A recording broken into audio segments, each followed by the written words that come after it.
demonic angel, and tonight I am going to cover the Queen of Swords.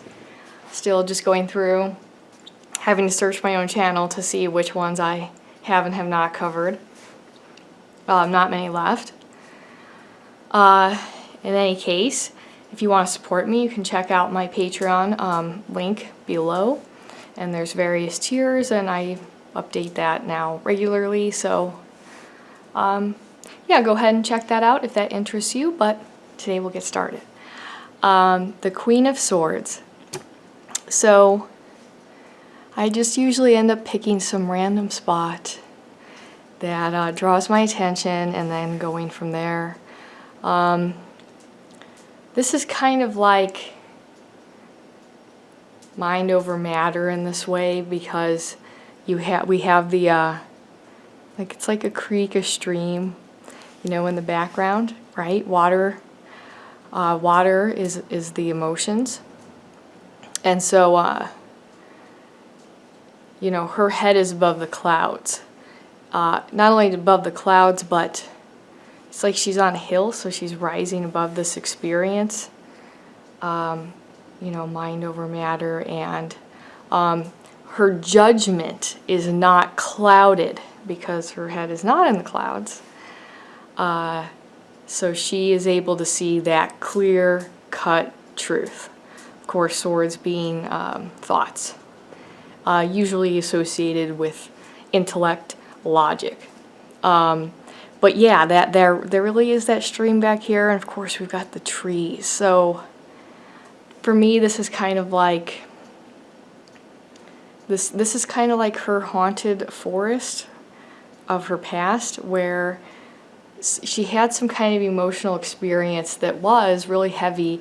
If we could, you know, if the Queen of Swords was a person, she might be like a divorced single mom, let's say, because it's, you know, having this really, really painful experience in this past, but not letting it run your life, not just living in that excuse, that victimization mindset, so that then, you know, rising above to take care of her children, let's say, and, you know, budget and probably working a couple jobs, all that stuff. But that painful experience is still here. It's still a part of her. It's just she had to move on, because now it's kind of taking care of oneself. Could definitely be a situation that's kind of like this. I mean, lots of other kinds of ideas. You know, a woman kind of differing from her family and striking out on her own. You know, becoming, it's like this independent woman, really. You know, so that is there. There's that deep emotional aspect, past experience. That's her own personal dark forest. She does still come back here sometimes, because this is how she intellectualizes things and rationalizes, deeply understands other people, and she'll revisit this from time to time. You know, so as I mentioned, it's she's got her little familiar, like the crow, up in the clouds, or I'm sorry, above the clouds. And then her crown, her gold crown, is it's little butterflies, actually. So because of that, we can you know, understand that she's got her little familiar, the animal references. So there's still that you know, aspect of being affiliated with divinity and in touch with spirituality. Butterflies really usually, you know, represent transformation, and of course the crow and the raven is usually kind of this messenger of death. But death is, of course, what? A transformation. Death, of course, is not, as we talk about in the death card, it's not a physical death all the time. It is the death of a cycle, the death of a relationship being a specific way, the death of one's personality changing so much. So, you know, that death is at its very core transformative. So, you know, and the kind of the gold crown is just, this is her authority, this is materialism. So, you know, even like I mentioned earlier, so even though she has like, has had hard times, she manifests this abundance into the material, physical plane. Very much a woman, this character, associated with understanding the world by experience with, you know, working hard, almost like the common struggling mom or man. You know what I'm saying? That's really her. So, or she's got a stone throne. Stone, like we see with in the Justice card, we see the Emperor, and that kind of, you know, set in stone. This is so logical. It's final. It's concrete plans, and so she is the queen. This is her. She runs her people with a sword. And her word is the final say. And we got the angel messenger here, so with the wings, and it's kind of like that reminder that intellection is still divine. This is what the cosmos, consciousness, wants to experience by becoming subjective beings, is to be able to actually have rational thought processes, tinker with things, invent, create, you know, through that experience. And so this is the highest, you know, achievement, of course, is that whole struggle of being just a human, and it's very special to the universe.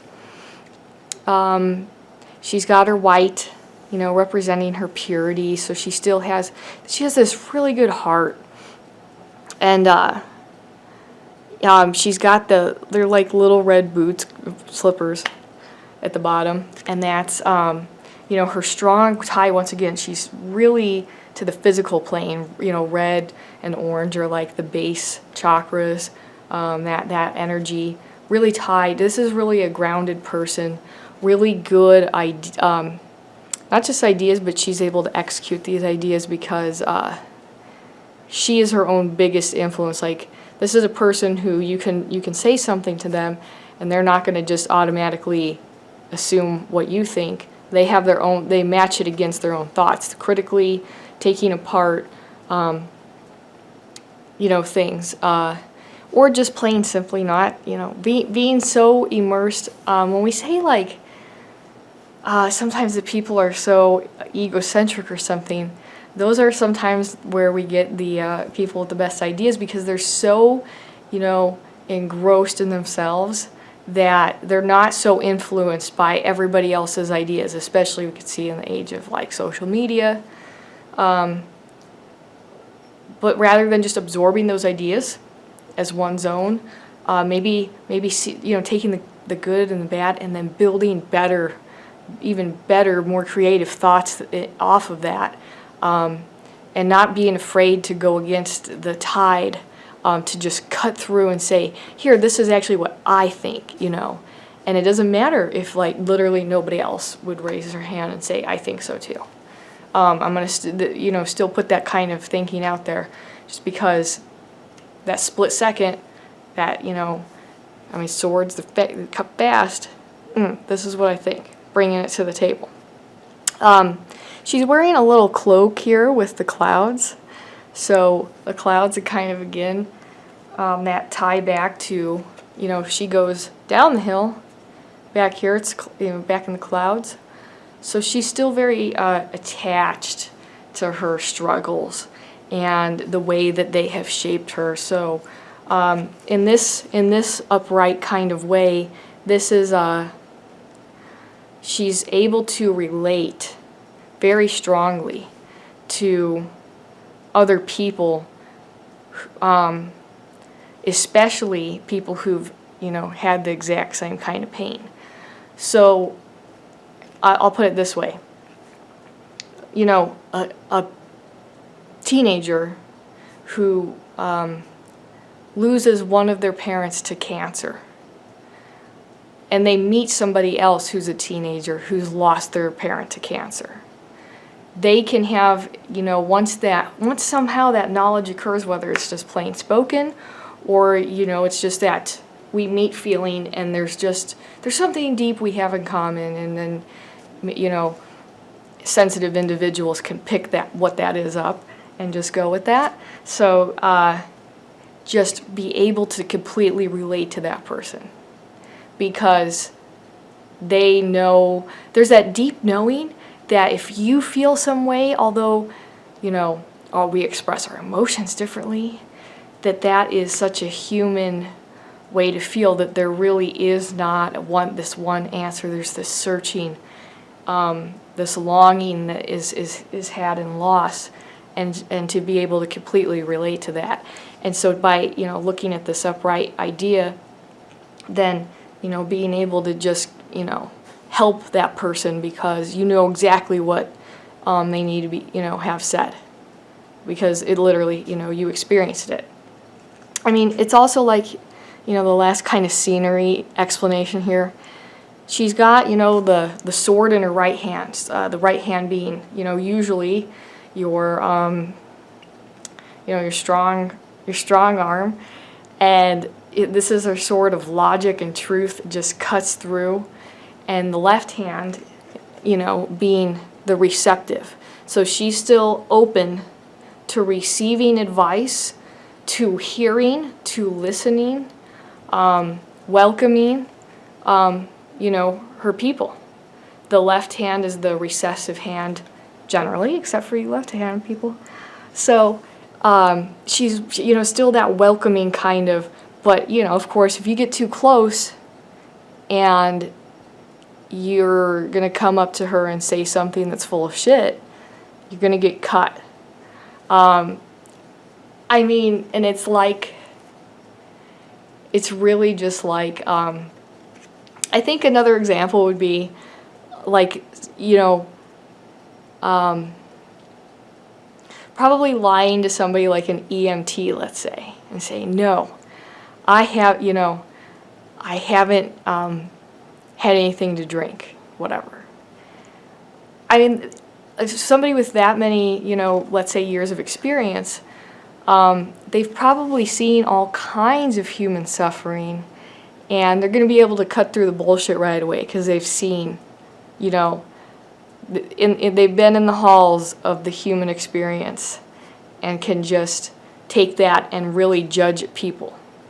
And if there's a compassion here, there's a, come forward, be truthful, and I will make sure that you receive love, you receive support, and that there's a fairness and openness, because we all make mistakes. We all, on the process of individuation, become addicts of some kind or another. So, that is kind of the feeling I do get from her, is just like, you can't lie to somebody who's just experienced some kind of just misery. In this kind of, her forest here, I've seen it, I've seen it with people who have walked in on a suicide. So, and this deeply affects her. And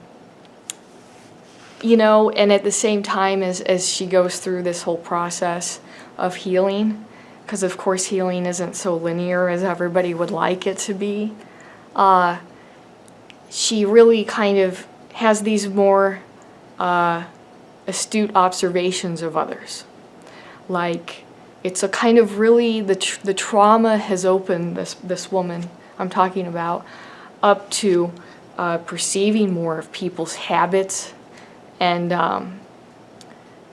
part of that's like trauma response, because it's like heightened, and that's part of this fear response, like, hey, is there any danger in other people? So the brain will focus on all the different aspects, and that's very overwhelming. But in that way, though, that being more open now to truly understanding others a little bit more, and nobody, we don't want people to go through these things, but when they do, sometimes we get the Queen of Swords, and so this is, like I said, it's not somebody letting their life be run by their tragedy, or they just plain been spit on for a long time, just the odd man out, just, but they're not bitter about it. As I mentioned, they're very a logical person, yet open and compassionate. I do like how she has, I guess she has red hair. So that kind of and she's carrying a sword, that kind of reminds me of, like, they say redheads are much more, I suppose, fiery and, temperamental. So because of like we'll go off of that, I think she's taken most of her emotional experiences and now really does know, more of who she is and what she wants, so she can project that and have that be. And finally, she is not afraid to set boundaries. So this can also be the situation where you finally set boundaries with somebody doing something that makes you feel sad, inappropriate. Let's say you have guests over at your home in a group, and then one person, they just keep acting like a douchebag, several times and whatever. And of course you hope that they'll just stop, but you have to lay down the law. You have to have that conversation and say, these are my boundaries. This is not okay around me. Just that example. And I'm putting my foot down. I'm putting my sword down. And I'm standing up for myself. Because that's that big energy here of to remain in this, healthy, upright position by kind of guarding one's emotions in a healthy way, and not just letting people just conduct themselves the way that they kind of will around you. In your presence, you have to set these boundaries that are healthy, and for many people, we never have to have a conversation about boundaries, but there's always that time in your life where you really do. It could be with a coworker, a neighbor, whatever, but that being respectful yet stern, that this is what I will take and not take because it is not right. It is not the truth. It is not okay. And that's just kind of another point on that. Reversed, this is, she has her head in the clouds, and she can't really see. Because of that, she can't really see where she's going. There's really no clear path. There's a lot of different inner thoughts going on that don't have a really a way to be expressed emotionally in a healthy way. So it's just quiet isolation, not setting those boundaries. So not. There's so many times probably ranging from probably marriage counseling to parent relationships, and that a conversation could really can really turn this around. Don't just assume that other people are know what you think, or that they will have this change. Be strong enough to talk about what you accept and don't accept, because instead of waiting until it gets so crazy, so bad, there's so much damage done in whatever relationship, that then it's even harder to repair. You want to talk to people before that point, because then everybody can have a clear set conversation. If we're all adults in that situation, then then you know what? It's just having a conversation before those other things, like, people who would just remain angry for years, and then of course they grow to hate each other, and that could be stopped. That could be stopped by open communication. I really believe so. And sometimes people are no longer meant to be together. People, they should move on, or physically move, whatever. But I think that a conversation does actually save so much energy and feelings and the hurt emotions here.